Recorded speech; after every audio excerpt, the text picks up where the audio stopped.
Yep, he saw me. There you go, guys. That's a fish. There you go, guys. That's unreal! Oh, this is such an awesome looking fish. Oh, yeah! All right, guys, check that out. What color bottom? Chartreuse or white. Yeah, I'm gonna fish a white bottom. This is the first time casting with these gloves. Let's see how this goes. Oh, okay.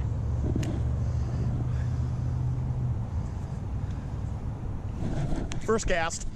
Really? Yep. That's awesome.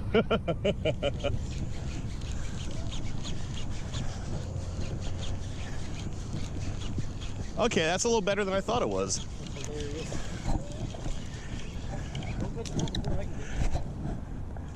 Summer frogging had me a bass. Yeah, pound and a half.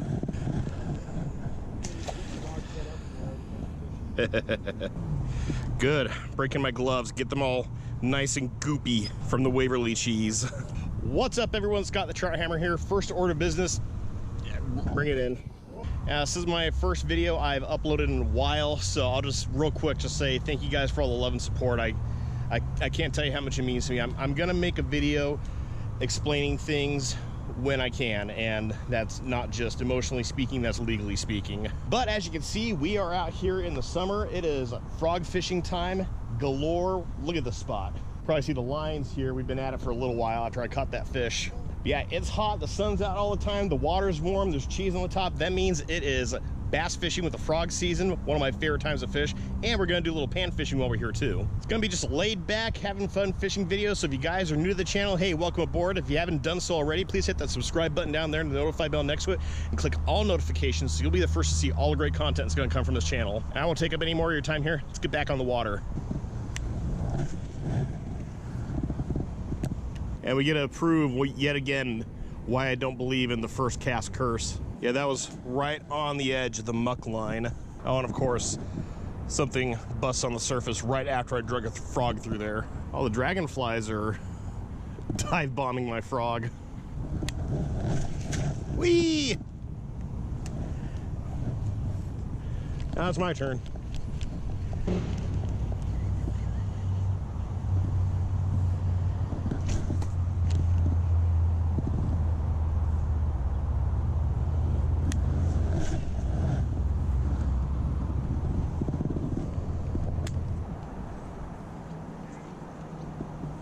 Come on. Ah, you had one. Something just circled around back behind my frog and then lost interest. Now is also a good time to be fishing topwater for him because all these dragonflies. I've seen bass great white shark themselves to get a dragonfly. And this is also the only reason why I haven't really rushed to get my boat put together. Cheese out real quick? Yeah.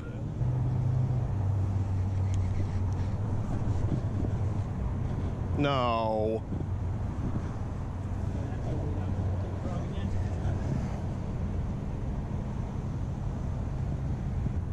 It's on the other side of that log, and I'm not wearing sandals.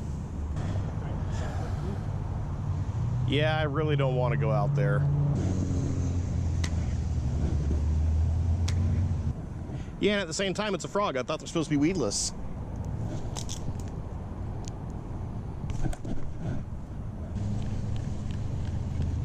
I managed to pull my line hard enough to snap it. Not worth it for a $4 lure. And it's not the only frog I brought. But I'm switching to a Senko anyway.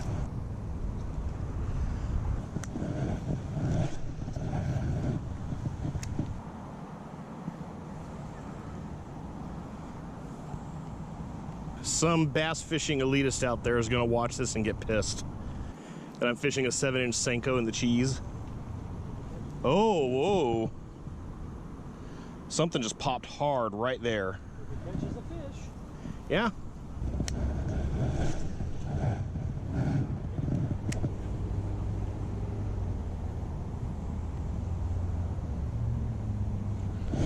Got one.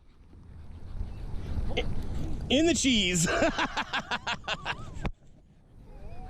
That's a bigger fish.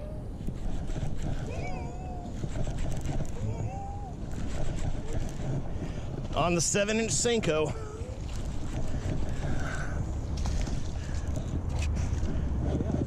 A little bigger fish. How on earth are you retrieving that? I have never been able to catch anything off the Senko.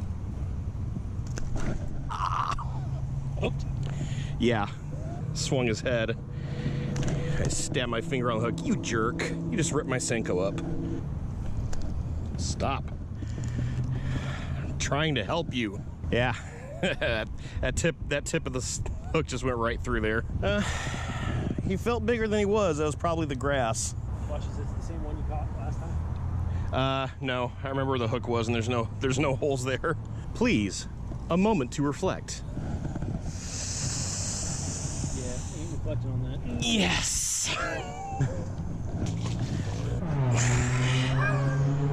Hooks hurt. That hurt. Yeah, yeah, it got me right at the base of the cuticle. Yeah, this calls for a little sanitization.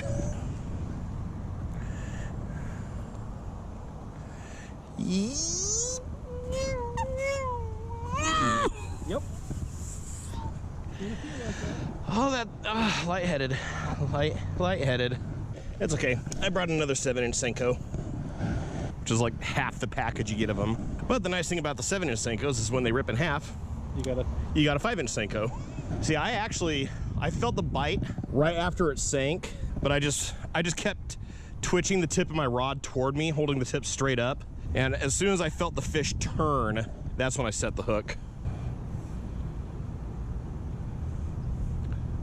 Well, hello there, Nutria. Get out of here. Be gone.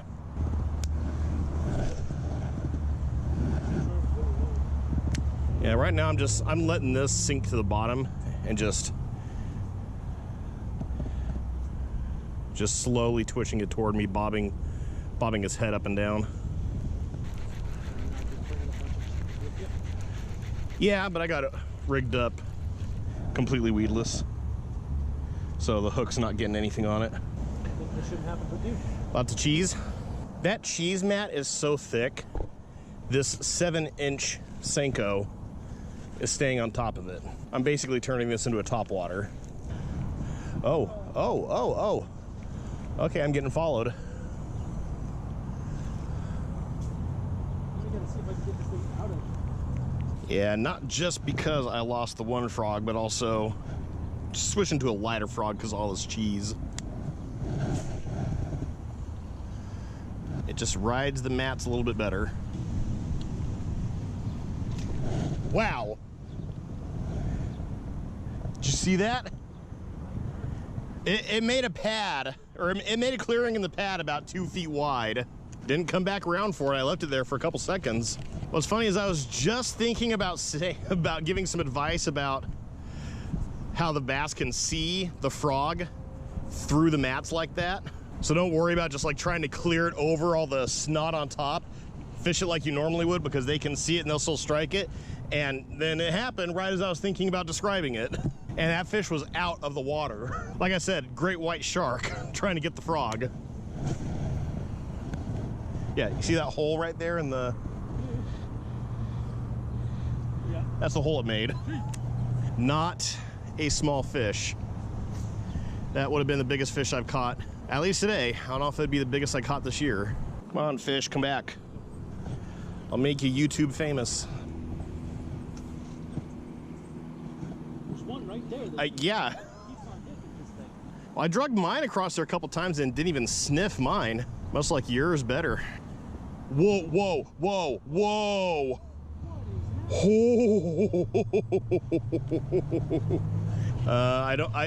Yeah, it's still there. It wanted that bird. Did you see that bird that flew over? It makes me wish I brought my bigger, more serious topwater after seeing that. Like that's where I'd pull out one of my wake baits. There we go. There we go. Okay, maybe it went close. Don't worry, we're not doing the garage outro yet. So, lesson learned, I hadn't taken all the footage I recorded off of my main SD card for this camera, so I brought one of the extra 64 gigabyte ones that I have, and I should have brought another spare because this thing ran out of space in only an hour. I can't wait to find out what's on you that caused you to only have 50 minutes of recording time versus the 4.5 hours that the one in this camera right now is supposed to have. So TLDR on what happened after you ran out of capacity. Caught one more fish. This is what it looked like. Christian caught a bass and a bunch of bluegill on the cricket, the one that I've done a couple of videos on, the little rebel cricket. So to not disappoint with how little content I got from that trip, I'm going to throw in some content from another time I went fishing here in the last couple of weeks. Same concept, same style of fishing I was doing, just different location. We'll start looking at that right now.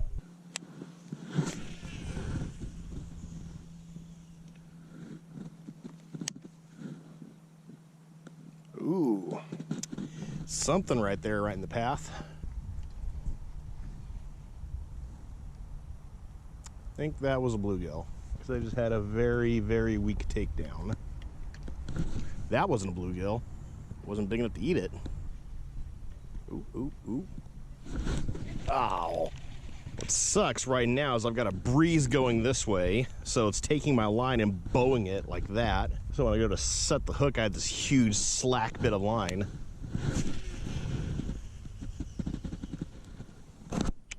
And I just scared something out. Ooh, two things.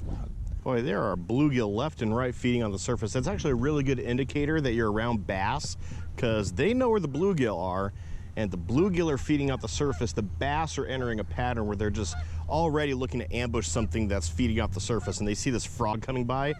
That's actually a lot easier prey for them. I could be wrong, but I think a big frog has more calories than a bluegill also. So you guys pay attention, I actually fish my frog a little faster and more aggressively than you should, you know, air quotation should. The walking style frog, you actually want to do very gentle twitches of the rod toward you to get that frog kind of walk in the water gently. But I've actually been pretty successful working the frog more aggressively, if you guys haven't been able to tell. And my philosophy behind that, my personal philosophy is, most of the time you're not getting a bass to strike out of hunger. They're not striking for food. They're striking out of aggression. So something's making noise, something's causing a lot of disturbance in the water. Their instinct is to attack it, so they just hit it without really even thinking. It's just times like this where they're actually actively feeding more often. It's the growing season for bass. You will get them hungry and you will get them because they want to eat, but they're gonna go for something that is a lot more frustrating to them and a lot bigger of a presentation and a better meal than, you know, just a little worm or something like that. Nick, the informative fisherman, uses this analogy all the time with big bass is, you know, giant bass walks up to a counter where they're offering food and there's two lines. In one line, they're offering single French fries, and in the other line, they're offering double quarter pounders. Big fish, what do you think it's gonna go for? It wants the bigger meal. Come on. All these small fish taking it down. Nothing big enough to actually eat the frog. Jeez. All these gentle takedowns. I've never seen this before. It's not a blow up on the surface. They just grab one of the legs. Just sort of go like, oh. There we go. Well, we can say we don't want the dinks anyway. That was a dink. There we go. Nothing to write home about, but finally a fish. Yeah. Wouldn't be frog fishing if you don't bring all that grass with you. Cute little guy. Jeez, how did I even hook you? Oh, you're lip hooked. You were striking a little higher up the food chain. Wow, both hooks were in you. No wonder that was an easy fight. Well, from what I've seen moving around this whole area, that was not the big one. That was little brother Timmy.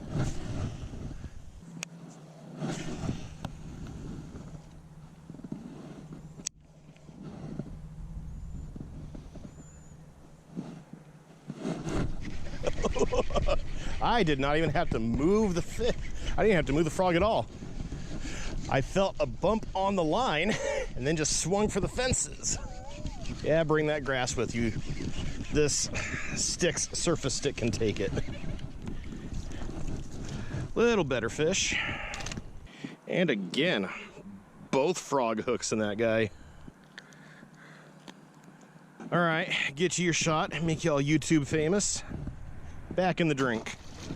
Remember a couple times ago fishing here, that happened a couple times where I cast out and something hit the frog before I even had a chance to move it, and I never got to set the hook on it? Well, that time it worked. Yeah, literally right after I cast, I left my finger on the line like this and I just felt the bump and then just swung.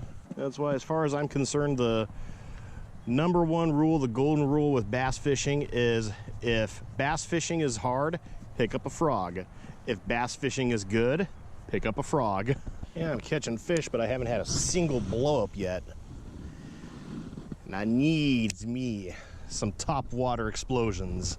Honestly, can't believe I haven't seen a single one yet.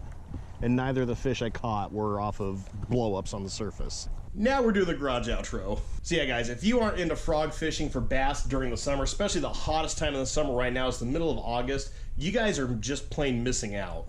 They are turned on to chew on the surface. The time we were there, I saw one giant bass try to go after a bird that was swooping down the water, but there were a whole bunch of dragonflies that were flying around, and I tried to point it out and try to show it as often as I could on the camera, how many times bass were blowing up on the surface trying to eat the dragonflies right as they were dipping down to the water. That's a clue you get from nature to know how you should be fishing for the fish you want to catch. Besides the nice bass that I caught on that 7-inch Senko that, you know, I kind of paid for, I felt that hook hit the nail, but not the nail that's exposed, like the nail that's underneath the knuckle. So I don't have a whole lot to say right now. I'm kind of trying to slowly get back into the swing of things. Like I said, I'll make a video explaining things that happen, but I want to know what you guys thought down in the comments below. And if you haven't done so already, please hit the subscribe button down there and the notify bell next to it and click all notifications so you'll be the first to see all the great content that's going to come from this channel. More will be coming. There's a lot of new stuff that's on the other side of the camera that I can't show yet.